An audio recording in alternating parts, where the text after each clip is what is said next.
Ainda falando sobre a capacitação dos atores responsáveis pela prevenção, nós temos no âmbito da Senasp, né, Secretaria Nacional de Segurança Pública, nós temos um programa de fortalecimento das polícias judiciárias com 5 eixos principais. Vamos lá para o quadro ver quais são esses eixos. Vamos lá, nós temos o seguinte, nós temos a macrocriminalidade endógena.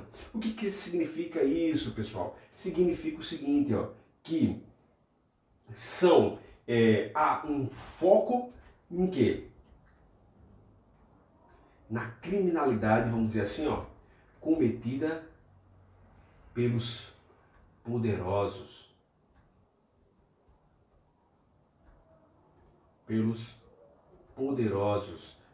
Aqui nós temos não só poderosos, nós temos os políticos, mas não somente eles.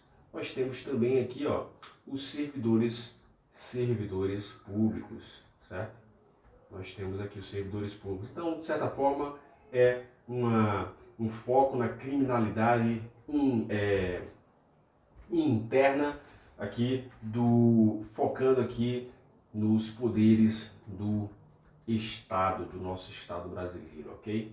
É basicamente isso aí, mas a prova não vai entrar no mérito, né, do que significa isso aqui, né? Só para a gente ter uma noção.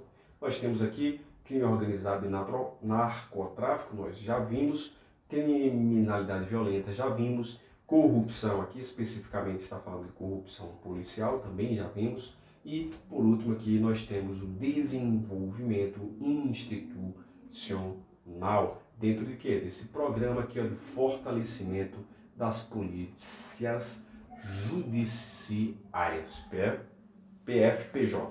Perfeito? Tranquilo? Vamos embora então. Olha só, nós temos aqui, dentro da capacitação, nós temos, tá, os treinamentos e capacitações, né, foco em investigação, focada na inteligência, né? Nós estamos falando aqui em inteligência voltada para a segurança pública.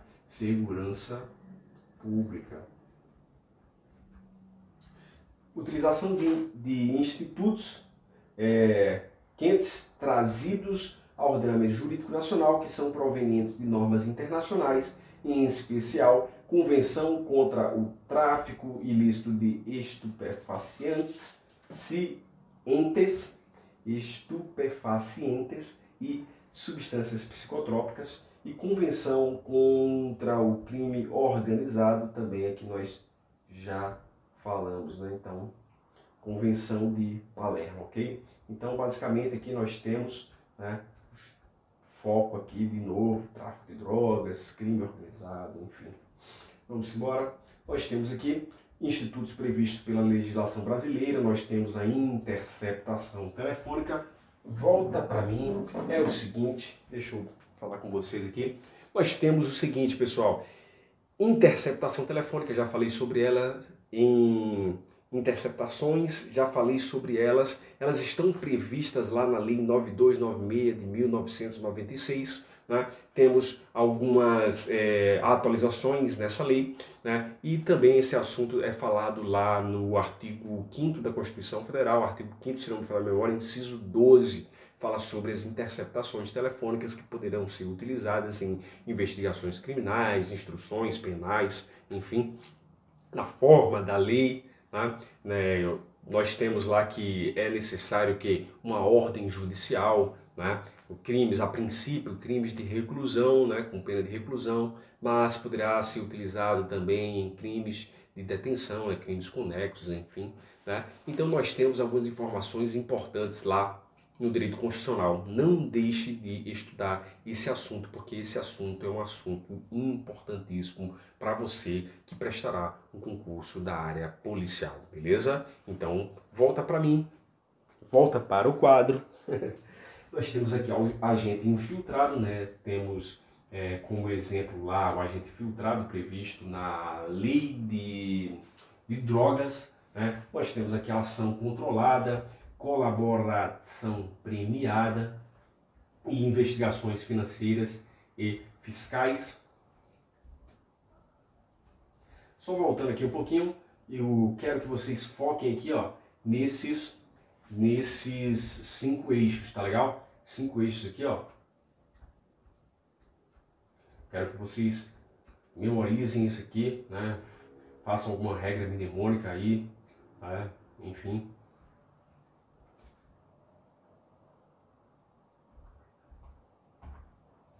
Nós temos aqui, né, em relação à inteligência policial, uma boa iniciativa do governo federal. Antes, né, nós tínhamos a diretoria de inteligência aqui na Secretaria Nacional de Segurança Pública e no ano 2019 nós temos aqui a Secretaria de Operações Integradas, né, a CEOP.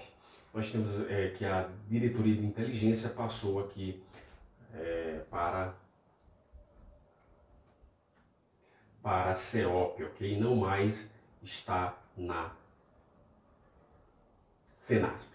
Então temos aqui, ó, que é a Agência Central do Sistema de Inteligência de Segurança Pública. Não confundam o CISP com o SISBIN, né, o Sistema Brasileiro de Inteligência, que tem como agência central a BIM, ok? Aqui nós estamos falando aqui, ó, nós estamos falando de segurança pública. Dialoga com todas as unidades de inteligência policial, né, federais e estaduais. Prosseguindo, nós temos o seguinte, boa iniciativa do governo federal, né, nós temos instalação de rede de centros integrados de inteligência e segurança pública, um em cada região. A princípio não é uma proposta, né? E temos já 2 em funcionamento. Um no Ceará, Fortaleza, Ceará. 2 em Curitiba. Então temos aqui, ó, 1 e número 2. Beleza? Temos aqui mais abaixo, perdão, aqui. Curitiba. Ok? Então temos um na região Nordeste e um na região Sul. Quem foi o precursor do trabalho cooperativo entre nações? Então nós estamos falando aqui de cooperação entre nações. Vamos lá, prosseguindo. Temos aqui, ó, o Escritório das Nações Unidas sobre Drogas e Crime, que presta a assistência técnica, ou seja, capacita os Estados membros da ONU para que sejam capazes de oferecer respostas eficazes em questões que digam respeito à criminalidade transnacional. Muito interessante essa observação aí, essa resposta. Prosseguindo, nós temos o seguinte, qualificação, né, ainda em relação à repressão, né, um tópico bastante grande, né, qualificação e aparelhamento dos órgãos, né, o órgão deve investir em ambiente de trabalho saudável à luz das leis trabalhistas, equipamentos de ponta, meios materiais, né, nós temos aqui armamentos, viaturas, veículos, né, nós temos aqui helicópteros, por exemplo, enfim, recursos financeiros para uma atuação mais autônoma daquele órgão.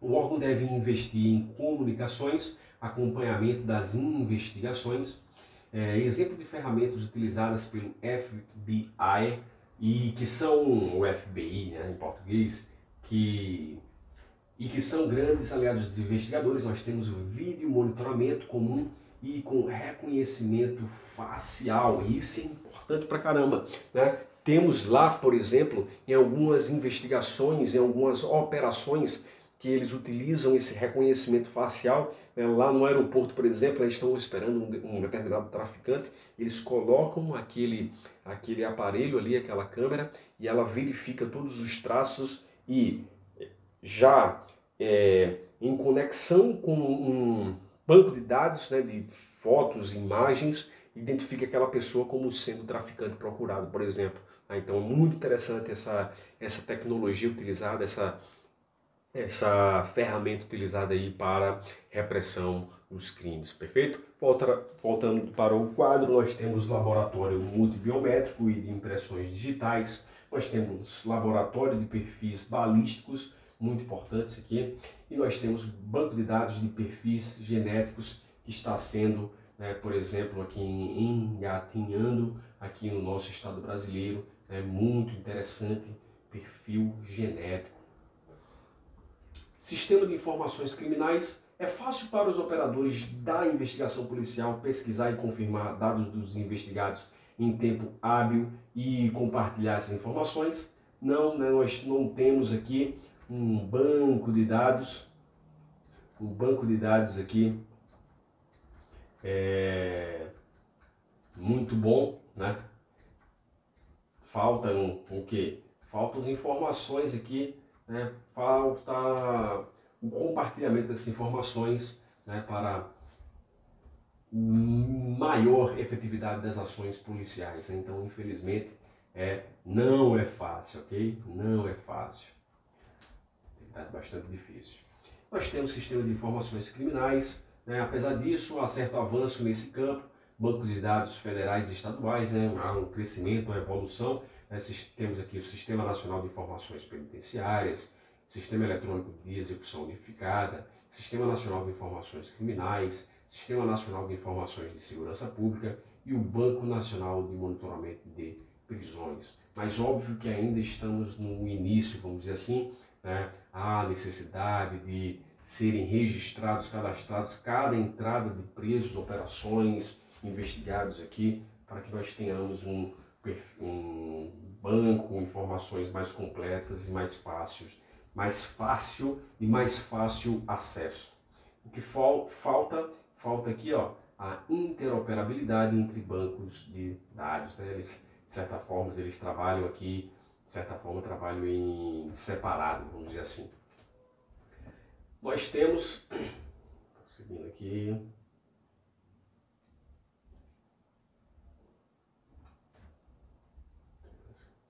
nós temos o seguinte, ó, bens e valores, apreensão, né, necessidade. A perseguição aos bens e valores tidos como proventos da infração ou utilizados para sua prática em determinados momentos é mais importante ou até proporciona maiores resultados práticos que a própria condenação. Então nós estamos aqui fazendo um paralelo aqui, uma comparação entre a apreensão ou retirada dos bens daquela organização criminosa e da condenação. Na condenação, o indivíduo vai lá e cumpre a pena realmente, mas retirar aqui esse patrimônio, vamos dizer assim, né, os bens, objetos da organização criminosa, é muito mais contundente do que a condenação ou prisão do infrator. Esse trabalho é difícil em face da simulação, da ocultação que fazem os infratores, necessitando em muitos casos de cooperação internacional, olha só, haja vista contas bancárias que são abertas em paraísos fiscais com o apoio de empresas de fachada e doneiros. Então, fique ligado aí que em determinadas passagens do nosso plano nós temos aí a necessidade, mostrando a necessidade de que bater em que? No ponto patrimonial, no aspecto patrimonial financeiro das organizações criminosas, sendo uma medida muito mais contundente do que a condenação. O indivíduo passa 10, 15 anos, depois volta, mas ele está com dinheiro para organizar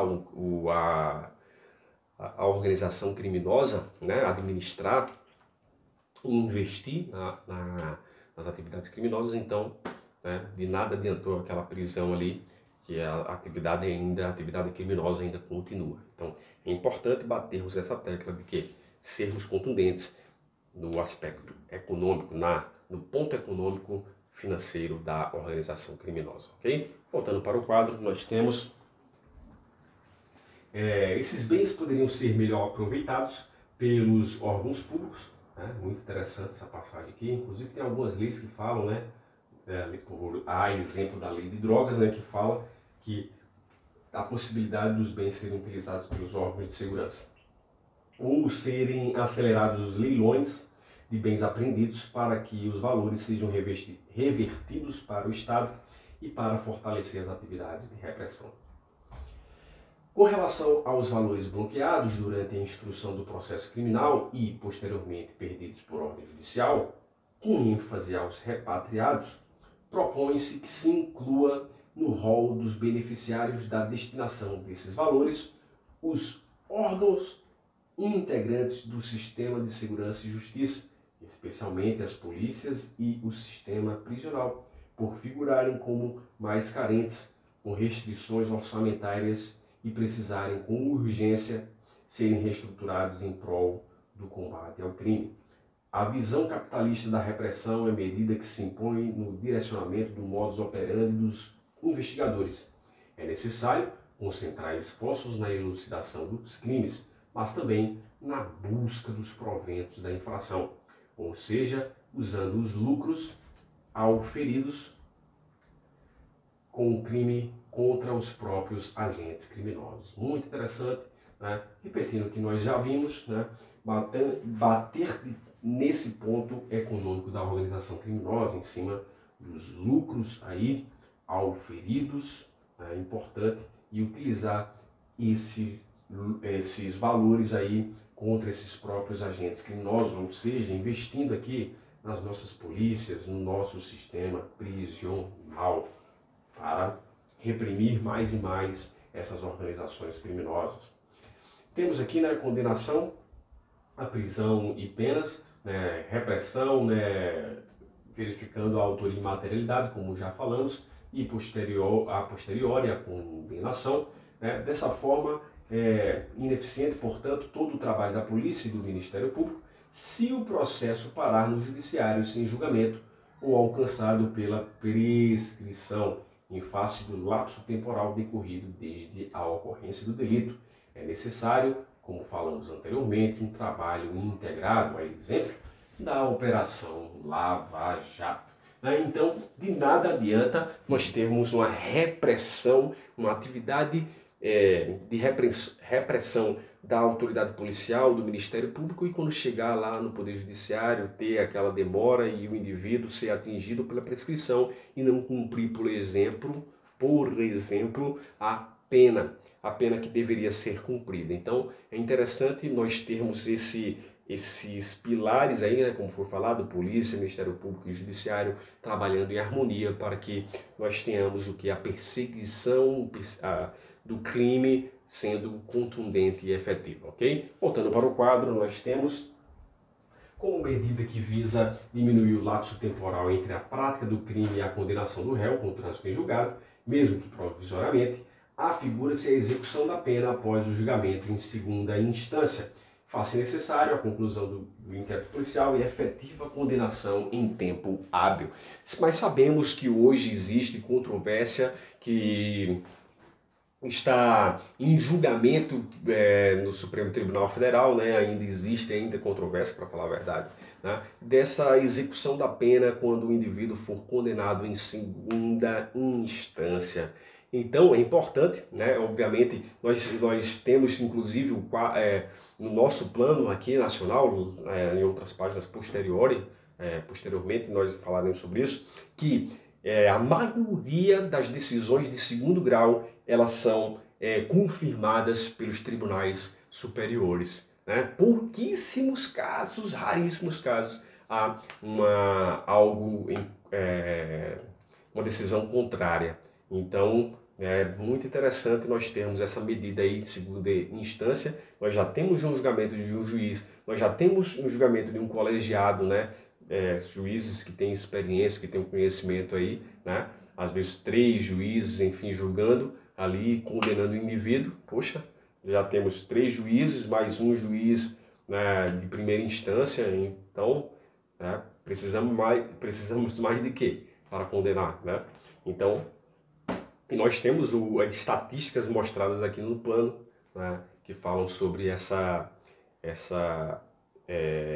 realidade de que as decisões de segunda instância, elas são, na maioria esmagadora dos casos, são confirmadas nos tribunais superiores. Né? Então, enfim, mas é interessante a gente saber disso aí, né, como uma medida necessária e importante, né, essa confirmação da condenação em segunda instância. Por quê? Porque todo aquele trabalho da autoridade policial e do Ministério Público aqui, eles são confirmados mais rapidamente com a condenação do indivíduo aqui. E se ele for condenado em outras instâncias, né, se houver essa necessidade de outras instâncias, então vai ser muito mais demorado e pode ser atingido o criminoso pode ser atingido pela prescrição. Voltamos para o quadro. Nós temos cumprimento dos mandados de prisão. Nós temos aqui o engavetamento dos mandados de prisão nas delegacias de captura dos estados e até mesmo na Polícia Federal. O que acontece normalmente é aguardar o condenado voltar a delinquir e ser preso em flagrante para se cumprir o mandado de prisão por condenação já expedida. Então, é interessante isso aqui, né? Nós temos aqui um aspecto negativo, né, nos mandados de prisão. Nós temos aqui o não cumprimento dos mandados de prisão. Normalmente o indivíduo é preso quando há uma situação aqui posterior aqui, ó, de prisão em flagrante, e aí sim aquele mandado que estava ali engavetado ali a ser executado, ele então vai ser cumprido, vamos dizer assim, ok? E qual a proposta?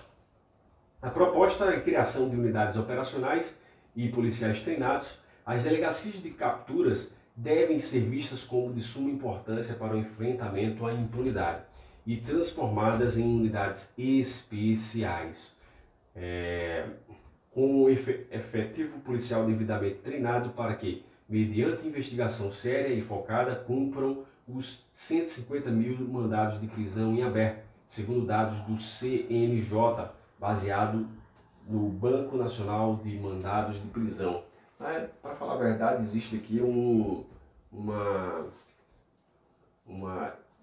tinha mencionado 300 mil, mas para falar a verdade, 150 mil, 150 mil mandados de prisão em aberto. Quando eu falei 300 mil lá atrás, 300 mil seria o déficit de vagas, 350 mil aproximadamente. Tá? Então, fique esperto aí, né? Eu falei e agora estou corrigindo aquela informação. Será que todos os mandados de prisão estão registrados no Banco Nacional? Será que sim? Não. Nem todos os mandados estão registrados, por isso a grande dificuldade das autoridades policiais. Temos aqui, então, nós temos aqui, finalizamos aqui esse vídeo, né, para não ficar tão longo, 20 minutos aproximadamente. Nós temos aí informações muito importantes sobre a repressão, alguns pontos negativos, algumas propostas a serem aplicadas para que essa repressão seja mais contundente e efetiva, né? Importante frisar sobre a relação, interrelacionamento dos três pilares, Polícia Judiciária, Ministério Público e o Poder Judiciário, naquilo que chamamos de força-tarefa, ou task force. Tá? É importante nós falarmos também sobre aqueles 5 eixos, né? Por quê? Porque esses 5 eixos podem ser cobrados em prova. Eu vejo como uma questão muito importante. Então, fixem nesse ponto. É óbvio que nós vamos falar posteriormente, eu vou trazer aqui no meu quadro, né, eu vou trazer todo o Plano Nacional em quadro, né, esquematizado, para que a gente possa ter uma visão ampla dos pontos principais que com certeza cairão na sua prova, ok? Então amanhã a gente volta com mais vídeos aí do nosso Plano Nacional e fiquem com Deus. Muito obrigado pela participação, curtam, comentem e compartilhem. E muito obrigado por tudo, ok? Até a próxima.